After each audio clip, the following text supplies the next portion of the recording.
Next question आपके सामने है, करेक्ट पैसिव फॉर्म इसका बनाना है हमको। चलिए, तो researchers have found that employees who have friends at the office are generally happier in their job.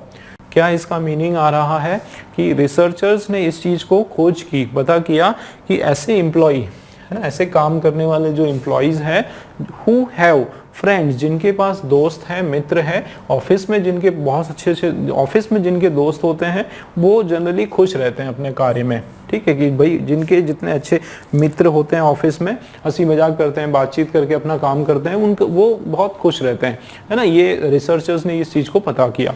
अब ये जो है हमारा किसमें है, एक्टिव फॉर्म में। चलिए देखते हैं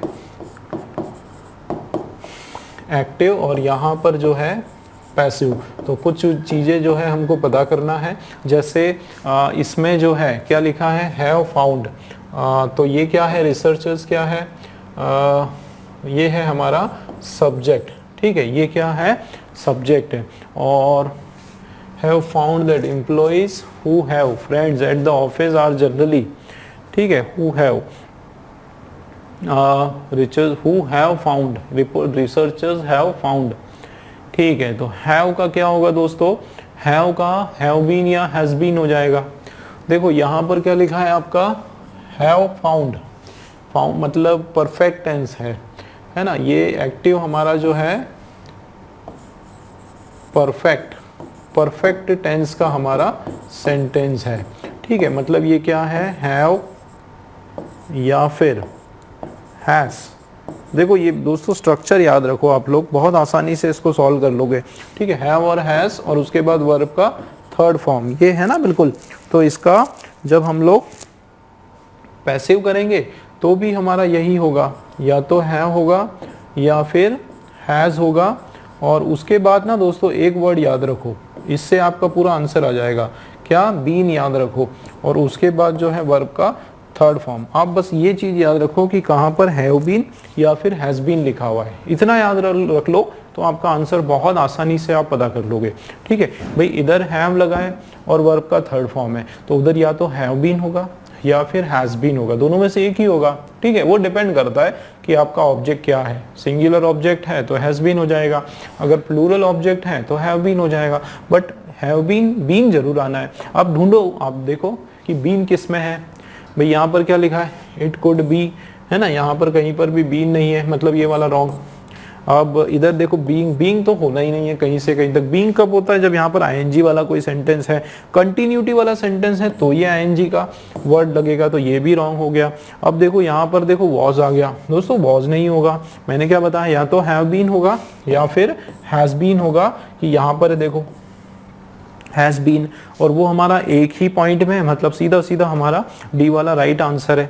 अब हम लोग थोड़ा सा स्ट्रक्चर समझते हैं। देखो रिसर्चर्स ने ये चीज फाउंड की, अब ये दैट से जो लग गया ना दोस्तों, तो ये सब का सब जो है ना, ये आपका सबऑर्डिनेट क्लॉज है। क्या है, सबऑर्डिनेट क्लॉज है, एक्स्ट्रा वर्ड है, मतलब ये एज इट इज हम लोग लिखने वाले हैं, इसमें कोई चेंजेस नहीं करने वाले। इसका मतलब क्या है कि यहाँ पर ना आपका ऑब्जेक्ट है ही नहीं, यहाँ पर ऑब्जेक्ट जो है क्या है, मिसिंग है। तो आप देखो यहाँ पर ये है आपका सब्जेक्ट, है ना, प्लस ये हैव हैज V3 और उसके बाद जो है ऑब्जेक्ट, तो ऑब्जेक्ट यहाँ पर मिसिंग है। अब यही चीज जो है यहाँ से अगर मैं बोलूँगा ऑब्जेक्ट यहाँ पर नहीं है, तो शुरुआत किससे करेंगे, इट से करेंगे। किससे करेंगे दोस्तों, इट से शुरुआत करेंगे। तो इट के साथ क्या आता है, देखो इट के साथ हैज आता है, इट हैज बीन, और वर्ब का थर्ड फॉर्म, और किसके द्वारा, देखो ये सब्जेक्ट है तो बाय रिसर्चर्स, है ना। लास्ट में यहाँ पे क्या लगता है, बाय लगकर जो है क्या लग जाएगा, सब्जेक्ट लग जाएगा। तो ये बाय रिसर्चर और ये दैट करके पूरा एज इट इज, इसमें देखो आप कोई भी चेंज नहीं, पूरा as it is. Who have friends, है ना, are generally happier in their object, वो सब एक्स्ट्रा है। मतलब मेन जो हमको पता करना है इसमें, स्ट्रक्चर का मेन खेल है ना, कि भाई ये हमारा कौन से फॉर्म में है, ये हमारा ये वाला हमारा हैव लग के मतलब परफेक्ट टेंस में है। तो परफेक्ट टेंस में किस तरह से करते हैं, हैव का हैव बीन या हैज बीन, यही होगा, उसके अलावा कुछ नहीं होगा। ठीक है, टेंस चेंज नहीं हुआ, देखो प्रेजेंट टेंस में तो प्रेजेंट में ही रहेगा परफेक्ट के। ठीक है, तो डी वाला हमारा राइट आंसर है। नेक्स्ट देखते हैं, आप देखो नेक्स्ट इसमें भी ग्रामर का है, इसमें देखते हैं क्या एरर है। The teacher had hardly left the room then the pupil started enjoying, कि टीचर ने छोड़ा ही था। हार्डली कब लगाते हैं, जब ऐसे बताना हो कि उन्होंने वो रूम बस गए ही थे बाहर कि बच्चों ने क्या कर दिया, एंजॉय करना, मस्ती करना शुरू कर दिया। दोस्तों ये आपका कंपाउंड कंजंक्शंस में आते हैं, ठीक है ना। कंपाउंड कंजंक्शन में आते हैं क्या, जैसे ये कुछ वर्ड्स हैं, जैसे सो आया, ठीक है, तो सो के बाद यहाँ पर दैट लगता है, ठीक है, या फिर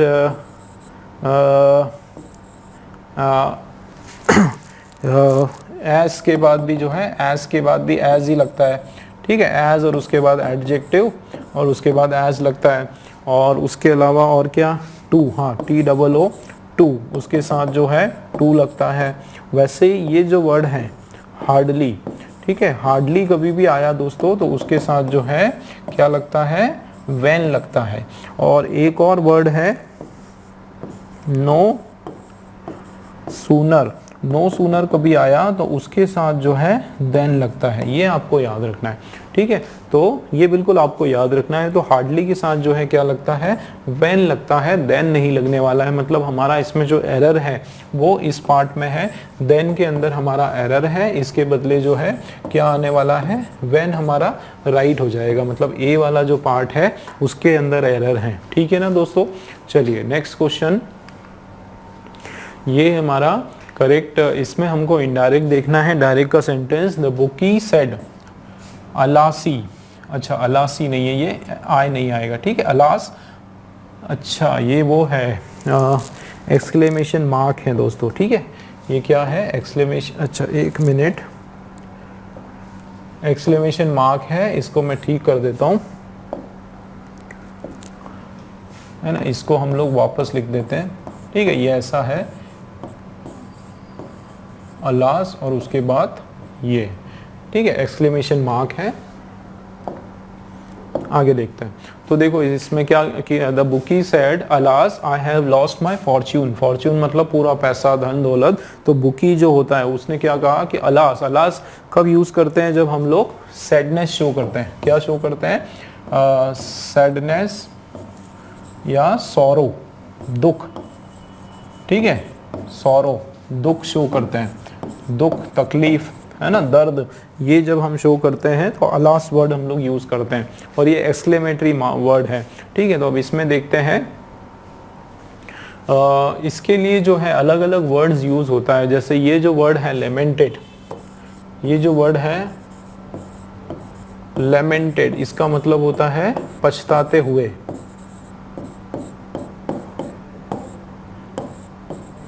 है ना, पछताते हुए, है ना, उसको बोलते हैं लेमेंटेड, पछताया वो, ठीक है। तो बुकी जो है उसने कहा, अगर मैं इसको देखूंगा उसने कहा, तो देखो आय का क्या बन जाएगा, ही बन जाएगा, बुकी सेड अलास, ही, और हैव जो है, हैव लॉस्ट का क्या बन जाएगा, हैड लॉस्ट, तो ये तो बराबर है, हैड लॉस्ट, है ना। पास्ट टेंस, प्रेजेंट टेंस का क्या बन जाएगा, पास्ट, है ना, ये यहाँ पर हैज, और ये वर्ब का थर्ड, और ये क्या बन जाएगा, हैड, और वर्ब का थर्ड, तो ये तो बराबर है, had lost all his Fortune, तो माय का हिज हो जाएगा, लेकिन आय का, हाँ आय का ही होगा, ये तो बराबर है ना, हमको सही भी लग रहा है ना, कि बुकी सेड, लेकिन और भी देखना पड़ेगा, बुकी लेमेंटेड, उसने क्या किया, लेमेंटेड किया, क्यों, क्योंकि जब एक्सक्लेमेटरी मार्क है तो उससे रिलेटेड कोई वर्ड, उसका दुख बताने वाला, पछतावा दिखाने वाला, पर दर्शाने वाला कोई शब्द होना चाहिए, दैट ही हैड, पूरा एग्जैक्टली सेम है, केवल इस वर्ड में फर्क है, ठीक है। बुकी ऑब्जर्व, बुकी ने इस चीज को क्या किया, ऑब्जर्व किया, केवल अनुभव किया, तो ये तो नहीं होगा। एक्सीडेड का मतलब होता है एक्सेप्टेड, या आप बोलोगे अग्रीड, क्या कर लिया, अग्रीड कर दिया, ये आपका एक पॉजिटिव सेंस का वर्ड है। लेमेंटेड जैसे मैंने बताया पछताना, है ना, रोना एक तरह से दुख दिखाना, है ना, अरे ये आपका जो है एक क्या है, नेगेटिव सेंस का वर्ड है। तो यहाँ पर जो है राइट वर्ड हमारा कौन सा हो जाएगा, ये लेमेंटेड वाला वर्ड हमारा बिल्कुल सही है, ठीक है ना। तो ये भी हमारा रॉन्ग, और ये वाला हमारा सही, इस वर्ड के कारण जो है ये हमारा रॉन्ग हो जाएगा, ठीक है। तो बी वाला हमारा बिल्कुल राइट आंसर हो जाएगा दोस्तों, ठीक है। नेक्स्ट क्वेश्चन देखते हैं, इसका हमको पैसिव बताना है वापस। देखो एयर ट्रैवल, तो ये हमारा है सब्जेक्ट, ठीक है, ये कैन आ गया तो आंसर क्या होगा दोस्तों, कैन के साथ बी आएगा, कैन बी स्प्रेड।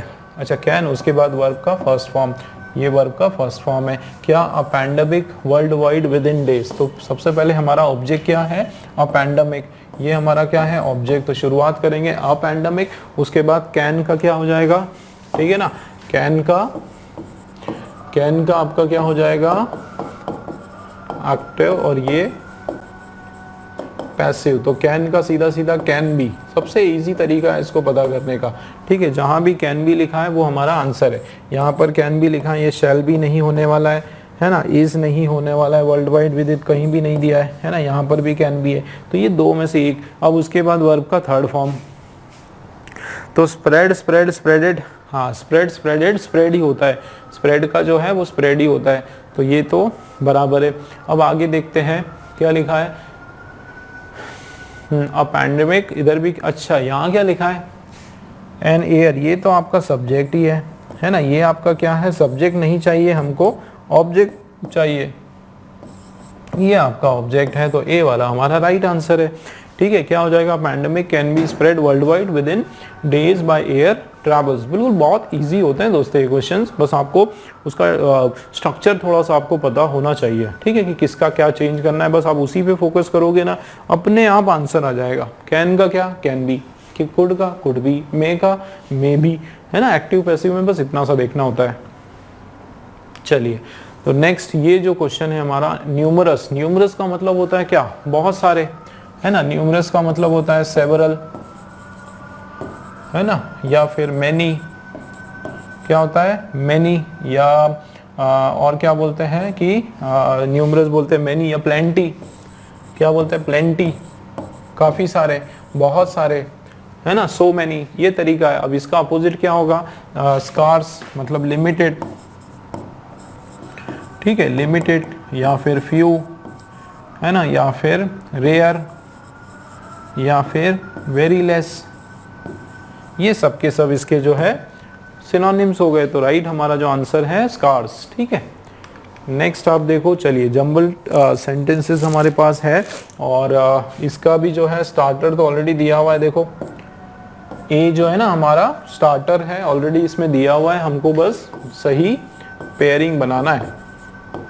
चलिए देखते हैं, देखो शुरुआत किससे हो रही है, ए वाले पॉइंट से। क्या लिखा है, Jamshedji Tata was born in 1839 in the traditional Parsi family. जो जमशेदजी टाटा जो है, इनका जन्म कब हुआ, 1839 में हुआ।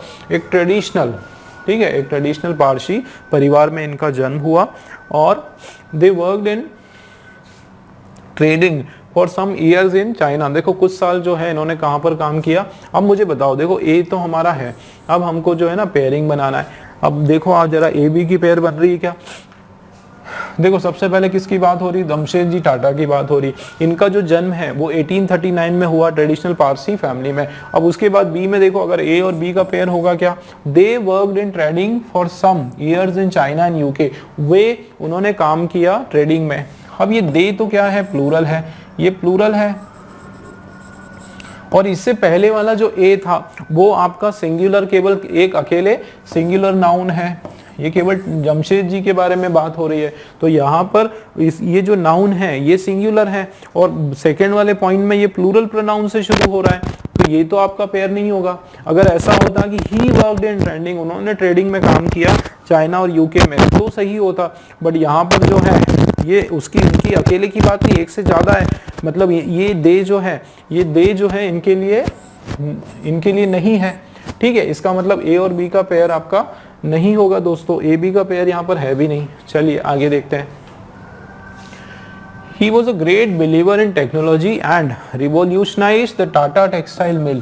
और क्या बोला जा रहा है कि जमशेदजी टाटा जो है, एक तो इनका जन्म हुआ है ना कहाँ पर, 1839 में ट्रेडिशनल पारसी में, और वो एक बहुत ही ग्रेट बिलीवर थे किसके, टेक्नोलॉजी के। और उन्होंने क्या किया कि पूरा टाटा टेक्सटाइल को पूरा रिवोल्यूशनाइज कर दिया। अब यहाँ पे जो है, यहाँ पे उनका जन्म हुआ, और यहाँ पे पूरी अंत की बात बता दी। मतलब एक तो इनका जन्म हुआ ट्रेडिशनल, एक खाली इतना बताया, इंट्रोडक्शन दिया, और उसके बाद उनका एंडिंग कर दिया। कि इन्होंने पूरे टाटा टेक्सटाइल को इसमें क्रांति ला के रख दी। मतलब एक बच्चे का जन्म हुआ और उसके बाद उसकी एंड की कहानी बता दी। कभी भी किसी की बायोग्राफी बताते हैं तो क्या बताते हैं, पहले उनकी स्टार्टिंग बताते हैं, फिर उनका संघर्ष बताते हैं, है ना, स्टेप बाय स्टेप उनको बताते हैं कि किस तरीके से उन्होंने आगे डेवलपमेंट किया। ये नहीं होता है कि पहले उनका जन्म हुआ वहां पे और उसके बाद वो बड़े महान बने, मतलब डायरेक्ट उनकी एंडिंग थोड़ी बताते हैं। मतलब कहीं ना कहीं बीच में गैप है, कहीं ना कहीं क्या लग रहा है, गैप लग रहा है, मतलब ए और सी का पेयर नहीं हो रहा है। ठीक है, आगे देखते हैं। देखो ये he started his career as an apprentice, है ना, इन फादर स्टोर। ये होगा भाई, सबसे पहले उन जन्म हुआ पारसी फैमिली में, फिर अपना करियर, देखो करियर के एंड थोड़ी बताएंगे, करियर कैसे स्टार्ट किया, अप्रेंटाइज। अप्रेंटाइज का मतलब होता है लर्नर, लर्नर या फिर स्टूडेंट। ठीक है, एक स्टूडेंट की तरह उन्होंने शुरू किया, अपने पिताजी के स्टोर में उन्होंने काम किया वहां पर, है ना। तो ये होगा, तो ए और डी का आपका पेयर हो रहा है, मतलब ए सी आपने जो है कट कर दिया। अब ए डी का आपके पास 2 है, ठीक है, ए डी आपके पास 2 है। अब देखते हैं ए और डी तो है, या तो आपका ए डी के बाद जो है या तो आपका बी होगा या फिर ए डी और सी होगा। देखते हैं। तो देखो इन्होंने क्या किया, अपना करियर जो है स्टूडेंट या अप्रेंटाइज की तरह फादर के स्टोर में इन्होंने शुरू किया, और उसके बाद क्या होगा कि दे वर्कड। अब देखो they worked in trading for some years in China. देखो he started his career as an apprentice in his father store. अच्छा, उसने अप्रेंटाइज की तरह काम किया अपने पिताजी के स्टोर में। अब ये जो दे हैं ये किसके लिए है, ये एक तो जमशेद जी और उसके साथ साथ उनके पिताजी, जमशेद जी और उनके पिताजी, 2 लोगों के बारे में। क्यों, क्योंकि यहाँ पर देखो 2 लोगों की बात हो रही है, एक तो ही और उसके हिज फादर, इन दोनों को अगर हम मिलाएंगे तो दे बन जाएगा। तो ये बिल्कुल सही लग रहा है, मतलब बी हमारा सही लग रहा है। ठीक है, और उसके बाद देखो इन्होंने जो है कुछ साल कहाँ का काम किया, चाइना और यूके में किया, और फिर एंड में उनके बारे में कंक्लूसिव लाइन है, कंक्लूजन किया है कि ये एक बहुत ही महान बिलीवर थे टेक्नोलॉजी के, और इन्होंने जो है क्या कर दिया, रिवोल्यूशनाइज कर दिया टेक्सटाइल मिल्स को। तो ये एंडिंग हो सकता है। वैसे भी सी के बाद बी नहीं होने वाला है, क्योंकि देखो यहाँ पर अकेले उनकी बात हो रही है, उसके बाद दे नहीं जम पाएगा। तो यहाँ जम सकता है कि ये और उनके पिताजी को हम लोग एक साथ जोड़ सकते हैं। इसका मतलब बी आपका ए डी बी का पेयरिंग है, ठीक है ना, ए डी और जो है बी का पेयरिंग है। तो ये हमारा ए वाला राइट आंसर है, और बाकी हमारे जो है रॉन्ग हो जाएंगे। ठीक है, ए वाला जो है हमारा बिल्कुल राइट आंसर है दोस्तों। ठीक है, क्लियर है। चलिए नेक्स्ट करते हैं। नेक्स्ट क्वेश्चन आप देखें, वापस हमारा रीअरेंजमेंट का क्वेश्चन है, सेम तरीके से हम करने वाले हैं। ए हमारा स्टार्टर है दोस्तों, ठीक है ना, ए स्टार्टर है। The Qutub Minar is one of the most important monuments in Delhi. Qutub Minar आप सबने इसका सुना है, देखा भी है बहुत सारे लोगों ने। ये जो है सबसे महत्वपूर्ण एक मॉन्यूमेंट है, कहाँ पर, दिल्ली में, दिल्ली में। ठीक है, आगे देखते हैं क्या ए और बी का पेयर होगा। ठीक है, आप बताओ क्या ए और बी का पेयर होने वाला है। कि कुतुब मीनार के बारे में ये एक इंट्रोडक्टरी लाइन है, शुरुआत की लाइन है कि ये एक बहुत ही इम्पॉर्टेंट मॉन्यूमेंट है दिल्ली में। अब आप देखो कि was it just build by a king to please himself, है ना, was it just build by a king to please himself और is there a reason behind its construction. ये क्वेश्चन पूछा गया है। अब मुझे बताओ, ये इंट्रोडक्शन है और एकदम क्वेश्चन आप पूछोगे क्या कि क्या वो इसलिए बनी है कि उससे वो किंग खुश हो जाए, या फिर और भी कोई रीजन है। तो क्वेश्चन तो जम नहीं रहा है, ए बी का पेयर आपका नहीं हो रहा है, तो ए बी वाला ऑप्शन आप कट कर दो। ए बी वाला ऑप्शन जो है आपका क्या हो जाएगा, रॉन्ग हो जाएगा। फिर देखते हैं आगे, it towers over the city like a sentinel. वो एक तरह से टावर की तरह है शहर के ऊपर, एक सैनिटल की तरह, एक बहुत बड़े गुंबद या बहुत बड़ा जो एक सैनिटल होता है, लंबा सा एक टावर जैसा होता है, उसकी तरह एक वहाँ पर सिटी में है, towers over the city, tower की तरह वहाँ पर खड़ा हुआ है कुतुब मीनार। तो ये हो सकता है, क्यों, क्योंकि एक तो कुतुब मीनार के बारे में बात हो रही है जो कि सबसे इम्पॉर्टेंट मॉन्यूमेंट है, और फिर आगे कंटिन्यूटी भी जो है वो ही कुतुब मीनार की है। मतलब ये जो कुतुब मीनार है इसके लिए जो प्रोनाउन है ये बिल्कुल परफेक्ट है, इट प्रोनाउन, मतलब ए सी हो सकता है दोस्तों, ए और सी जो है आपका हो सकता है। देखते हैं एडी होगा कि नहीं। तो कुतुब मीनार जो है वो तो इंपॉर्टेंट है, but if we look at its height, लेकिन अगर हम उसकी हाइट की बात करें तो सब एक व्यक्ति जो हम लोग जो है सोच में पड़ सकता है कोई भी कि ये बनाया क्यों, है ना। मतलब ये एडी तो नहीं होगा, है ना, कि बट क्यों करेंगे, ये तो इंट्रोडक्शन है यहाँ पे, तो एडी तो आपका जो है नहीं होने वाला है। लेकिन आप देखो एडी तो नहीं होगा, इसका मतलब डी हमारा कैंसिल, अब हमारा एसी में ही होने वाला। लेकिन दोस्तों एक देखो हमको पेयर मिल गया, अगर आप इसको पढ़ोगे बट अगर क्या होगा कि देखो it towers over the city, but if we look at its height, जब हम इसकी हाइट की बात करें तो कोई भी इस पर क्या करेगा, कोई भी सोच में पड़ जाएगा, विचार में पड़ जाएगा कि इसको बनाया क्यों, इसको बनाया क्यों, ये दिमाग में एक प्रश्न आ रहा है। और उसके जस्ट बाद आप इसको पढ़ो, बी को पढ़ो, वॉज इट बिल्ड। देखो यहाँ एक क्वेश्चन पूछा जा रहा है ना, यहाँ एक उसको क्यों बनाया गया, अब मन में एक ख्याल आ रहा है, और उसके बाद उसका आंसर भी क्वेश्चन के फॉर्म में कि क्या ये इसलिए बनाया कि इससे राजा खुश हो जाए, बनाने वाला खुश हो जाए, या फिर और भी कोई दूसरा कारण था इसको बनाने का। इसका मतलब ना डी और बी का हमारा पेयर है, डी बी का हमारा जो है ना पेयर है। देखो अगर हम हाइट की बात करें तो एक सोच में पड़ जाते हैं कि इसको किसने बनाया, क्यों बनाया, और क्या ये इसलिए बनाया होगा कि राजा खुश हो, या फिर इसलिए बनाया कि कोई और कारण होगा। मतलब डीबी का पेयर है, और डीबी कहाँ है दोस्तों, डी और बी। चलिए कमाल की बात है, देखो डीबी यहाँ पर भी है और डीबी यहाँ पर भी है, तो ये बड़ा अच्छा क्वेश्चन है ना। अब हमको देखना है कि ए सी होगा या ए डी होगा, तो ये हमने पहले से ही देख लिया। अच्छा ए नहीं सॉरी, ये तो कैंसिल हो गया ना, यहाँ बात कर रहे हैं, डी बी होना चाहिए ना, तो डी और बी, तो ये डी बी नहीं है, बी डी है, इसका मतलब ये रॉन्ग है और आंसर ही मिल गया हमको, बी वाला हमारा आंसर है, ठीक है ना। बी हमारा जो है बिल्कुल राइट आंसर है। देखो आप, ठीक है, B1 is are right answer. पढ़ के देखते हैं। देखो कुतुब मीनार जो है सबसे मोस्ट इम्पॉर्टेंट मॉन्यूमेंट है दिल्ली में, और उसके बाद एक सेनिटल की तरह वो खड़ा हुआ है पूरे शहर में, और उसके बाद लेकिन उसकी हाइट को अगर देखें तो हम इस ख्याल में पड़ते हैं कि उसको बनाया क्यों, क्या वो राजा अपने आप को उसने खुश करने के लिए बनाया या और भी कोई दूसरा कारण था। तो ये हमारा जो है ACDB हमारा बिल्कुल राइट आंसर है। चलिए नेक्स्ट क्वेश्चन जो है, इसका सिनोनिम बताना है, प्रोहिबिशन। देखो प्रोहिबिशन का मतलब क्या होता है, निषेध, ठीक है, निषेध या फिर रुकावट, ठीक है, रुकावट या मनाही। अरे किसी बात की क्या मनाही, है ना, प्रोहिबिशन, स्टॉपेज एक तरह से। तो इसका जो सिनोनिम क्या हो जाएगा, दूसरा वाला सिनोनिम इसका क्या हो जाएगा, डिक्लेरेशन, असर्शन, डिक्री नहीं होता है, ये एक्सक्लूशन क्या हो जाएगा, किसी चीज को एक्सक्लूड कर देना, किसी को टाल देना, ठीक है, वो इसका राइट सिनोनिम हो जाएगा, ठीक है।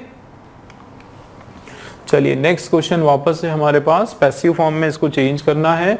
Their emotionally intense collaboration maximised their creative potential, ठीक है। अब ये वर्ड इतने भारी भारी वर्ड आपको लग रहा है, ठीक है, लेकिन बहुत इजी है दोस्तों। मैंने क्या बताया, आप पहले ये देख लो कि इसमें हमारा ना वर्ब कौन सा है, ठीक है, वर्ब देख लो, उसके हिसाब से चेंज कर देंगे हम लोग।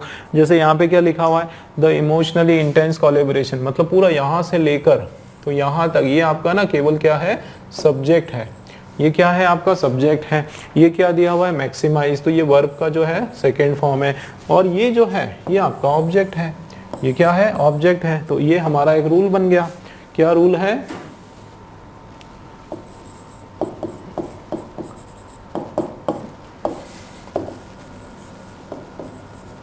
ठीक है ना, क्या रूल है इसका कि सब्जेक्ट वर्ब का सेकेंड फॉर्म और ऑब्जेक्ट। तो जब ये सेकेंड फॉर्म है दोस्तों, तो यहाँ पर ऑब्जेक्ट, उसके बाद जो है या तो पास्ट टेंस में आपका हेल्पिंग वर्ब होने वाला है, और पास्ट टेंस में या तो वॉज होगा या वर होगा, मेन वर्ब का थर्ड फॉर्म होगा, बाय लगकर जो है आपका क्या हो जाएगा, सब्जेक्ट हो जाएगा। शुरुआत ऑब्जेक्ट से करो, तो देयर से शुरुआत करो, देयर क्रिएटिव पोटेंशियल, और क्योंकि ये पोटेंशियल जो है ये सिंगुलर सब्जेक्ट है, मतलब यहाँ पर क्या होगा, वॉज होने वाला है। तो देयर क्रिएटिव पोटेंशियल इज जो है इसके बाद नहीं आने वाला है, फर्स्ट वाला ऑप्शन हमारा रॉन्ग।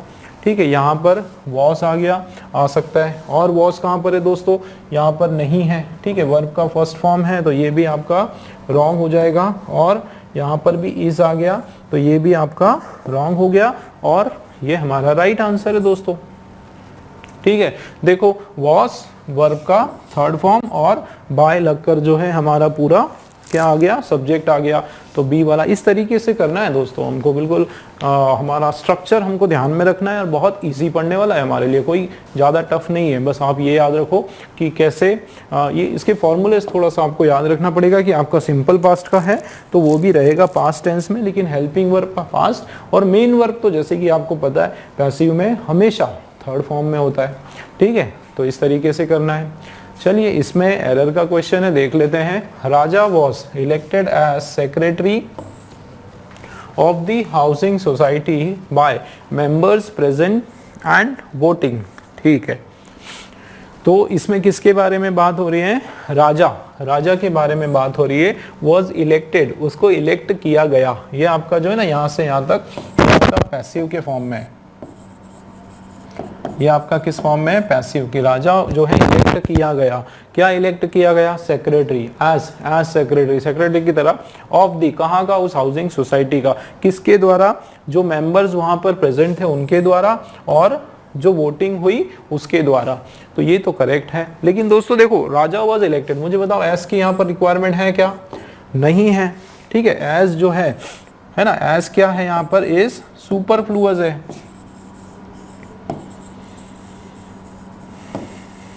क्या है, सुपरफ्लुअस है, इसकी रिक्वायरमेंट नहीं है। आप सीधा सीधा लिखो कि राजा वाज इलेक्टेड सेक्रेटरी, वो क्या है, एक तरह से इलेक्टेड, राजा वाज इलेक्टेड, उसको इलेक्ट किया गया, क्या, सेक्रेटरी, कहाँ का, हाउसिंग सोसाइटी का, किसके द्वारा, मेंबर्स के द्वारा जो प्रेजेंट थे, और वोटिंग के द्वारा। तो यहाँ पर जो है एरर हमारा किस में है, एज में, सी वाले पार्ट में हमारा एरर है। ठीक है, चलिए नेक्स्ट क्वेश्चन आपके सामने है, और इसका पैसिव बताना है हमको। He questions the ability of markets to survive without state intervention, कि उन्होंने इस चीज को क्या किया, प्रश्न उठाया, किसका, मार्केट की जो एबिलिटी है सर्वाइव विदाउट स्टेट इंटरवेंशन की, वो बिना राज्य के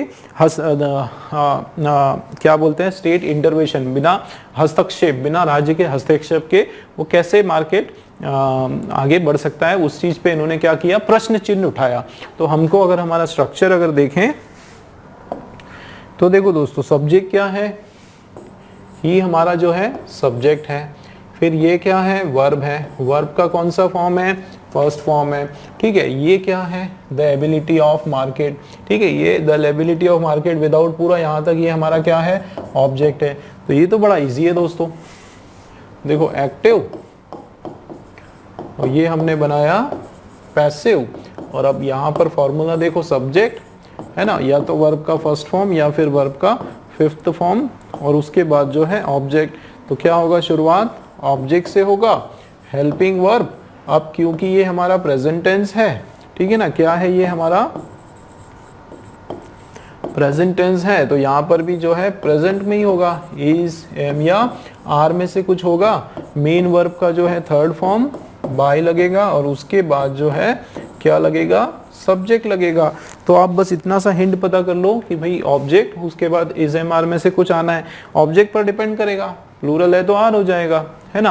ये ऑब्जेक्ट क्या है, ability of markets to survive without state, पूरा ये आपका एक ऑब्जेक्टिव फ्रेज भी दिया है साथ में, तो पूरा आखिरी तक लिखोगे।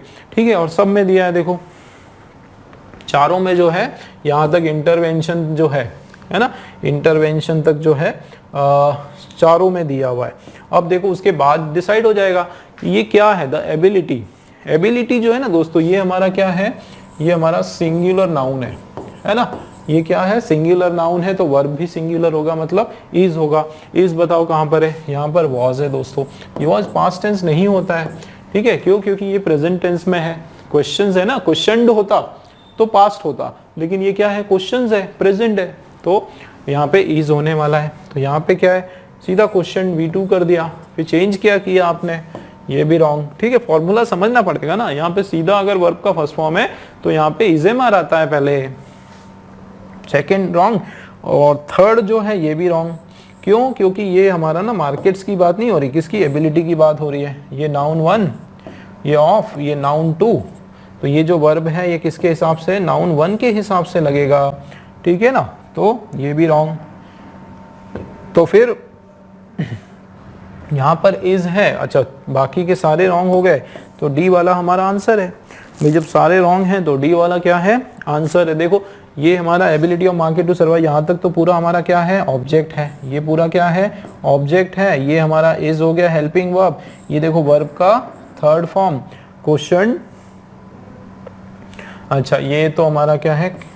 क्वेश्चन का एरर है, यहाँ पर बाय आएगा, ठीक है, बाय हिम। तो डी वाला जो आंसर है हमारा बिल्कुल ही का जो है हिम हो जाता है, ठीक है, वो भी आप समझ लो। बाकी हमारा आंसर पूरा सी डी वाला है, राइट है।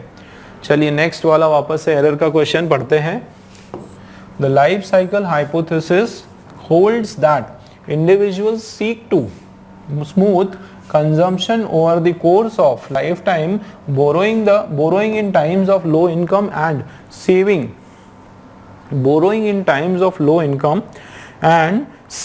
during the period of high income। चलिए समझते हैं। देखो क्या बताया जा रहा है? द लाइफ साइकिल हाइपोथेसिस, ये जो लाइफ साइकिल हाइपोथेसिस है मतलब एक किस तरीके से किसी चीज की जो लाइफ साइकिल है, किसी भी जो दौर है, टाइमिंग है या ड्यूरेशन है, वो कैसे चलता है उसके बारे में कुछ बात हो रही है। तो अगर मैं इसकी बात करूं, लाइफ साइकिल हाइपोथेसिस, ये मेरा क्या है? सब्जेक्ट है। अब इसमें मैं बात किसकी कर रहा हूँ? लाइफ साइकिल की बात कर रहा हूँ। किसकी कर रहा हूँ? लाइफ साइकिल की। ये लाइफ साइकिल क्या है? सिंगुलर है कि प्लूरल है? ये लाइफ साइकिल क्या है? सिंगुलर नाउन है। क्या है दोस्तों? सिंगुलर नाउन है। अब सिंगुलर नाउन है तो वर्ब क्या होगा? सिंगुलर वर्ब होगा। मतलब ये तो बिल्कुल बराबर है, एस लगा हुआ है ना, यहां तक कोई प्रॉब्लम नहीं। अच्छा क्या होल्ड करता है? That individuals. अब ये देखो यहाँ पर इंडिविजुअल्स क्या है? प्लूरल नाउन है। तो उसके बाद जो वर्ब आएगा वो कैसा होगा? सीक, देखो एस नहीं लगा है, प्लूरल वर्ब है, तो ये भी बराबर है। मतलब यहां तक सब्जेक्ट वर्ब बिल्कुल बराबर है। Seek to smooth consumption, consumption को क्या करना? आसान करना, ठीक है, खपत को जो है आसान करना। किसके ऊपर? Over the course of a life time, मतलब एक जीवन काल के समय तक, दौरान तक, इस तरीके से, ठीक है। तो ये हो गया। उसके बाद एक नया सेंटेंस शुरू हो रहा है, ठीक है। क्या चीज? Borrowing in times of low income. ये बोरोइंग का मतलब किसी से उधार लेना, है ना, चीजों को उधारी पर लेना, उठाना। इन टाइम्स ऑफ, किस समय उठाना? Low income. ये देखना दोस्तों, बोरोइंग है ना, बोरो करना कब? इन टाइम्स ऑफ, किस समय? लो इनकम, जब हमारी जो आमदनी है वो कम है उस समय। अब दोस्तों यहां से यहां तक देखो ये सेंटेंस है, ठीक है, समझना आप, यहां से यहां तक ये सेंटेंस है। उसके बाद एंड आ गया और उसके बाद यहां से यहां तक एक सेंटेंस है। दोस्तों एक चीज मैं बताऊं, एंड आपका कंजंक्शन कभी भी लगता है। एंड कंजंक्शन जब हम लगाते हैं तो इसकी एक खास बात है एंड की, ठीक है। एंड की ये खास बात है कि वो दोनों तरफ, इसके इधर भी और इसके इधर भी जो है क्या करता है? सेम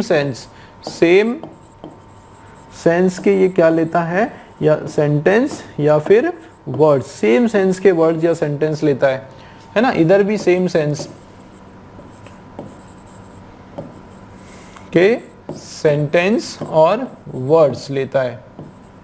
इसका क्या मतलब है? अगर यहाँ पर, अगर सपोज मान लो यहाँ पर कोई नाउन हुआ है ना और वो सिंगुलर हुआ तो ये भी सिंगुलर नाउन होगा, ठीक है। अगर इधर कोई एडजेक्टिव हुआ और वो पॉजिटिव हुआ तो ये भी एडजेक्टिव होगा और पॉजिटिव होगा। अगर कोई नेगेटिव हुआ तो ये भी नेगेटिव होगा, मतलब बिल्कुल सेम सेंस का होगा। अगर इधर कोई वर्ब हुआ जिस सेंस का है, पॉजिटिव या फिर नेगेटिव, तो इधर भी आपका क्या होने वाला है? वर्ब ही होने वाला है, पॉजिटिव और नेगेटिव। मतलब इधर ये जो सेंटेंस है, तो जिस सेंस में ये सेंटेंस है उसी सेंस में एंड के बाद भी होने वाला है, बिल्कुल आप याद रखो। देखो क्या लिखा है, तो यहाँ पे बोरोइंग मतलब किसी से बोरो करना, कहीं से उधारी पर लेना, है ना। किस पर? इन टाइम्स ऑफ, बिल्कुल इस तरीके से लिखा, देखो इन टाइम्स, किस समय पे? Times of low income, come income के समय, है ना। तो ये टाइम्स ऑफ, बिल्कुल ये स्ट्रक्चर याद रखो, इस तरीके से लिखा है। तो आगे क्या होगा? एंड, और उसके साथ देखो सेविंग, आईएनजी वाला वर्ड है, ये आईएनजी वर्ड है, ये आपका आईएनजी वर्ड है, देखो, है ना। ये आपका देखो प्रीपोजिशन है, क्या है? इन प्रीपोजिशन है। ये भी आपका क्या है? प्रीपोजिशन पोजीशन है। अब आगे देखो यहाँ पे टाइम्स, ये भी टाइम्स का इंडिकेटर है, तो इन टाइम्स ऑफ लो इनकम, तो यहाँ पे क्या होगा, पीरियड्स ऑफ हाई इनकम, ठीक है, कि किस लो के दौर में, है ना, कम इनकम के दौर में, और इधर भी वही है कि टाइम्स ऑफ हाई इनकम या पीरियड्स ऑफ हाई इनकम, तो यहाँ पे पीरियड नहीं होगा, यहाँ पे क्या हो जाएगा आपका पीरियड्स जो है वो राइट होगा, मतलब इस पार्ट में यहाँ पर आपका एरर है बी वाले सेक्शन में, ठीक है ना दोस्तों। इस तरह के क्वेश्चंस भी आते हैं, बिल्कुल आपको पूरा ध्यान से समझ के हर एक चीज को बारीकी से उसको पूरा समझ के फिर आपको इसको सॉल्व करना है।